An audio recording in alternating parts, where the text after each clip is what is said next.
ደግሞ ፈገግ እያለ ነው።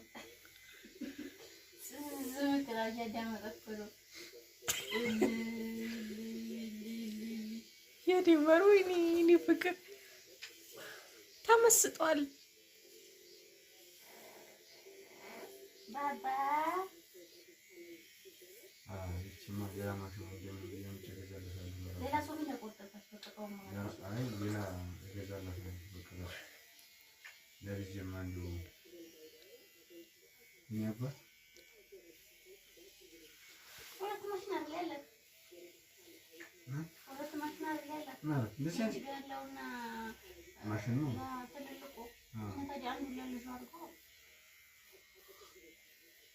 በሙቋ ቀቅሉት ግን ምን አስገዛህ እኮ ሁለት ስለሆነ አንዱን ለባባርከው ያፈም ወላ ሊዜው ወይስ ለባባርከው ያማ ሌላ ሰው ቀረበት ነው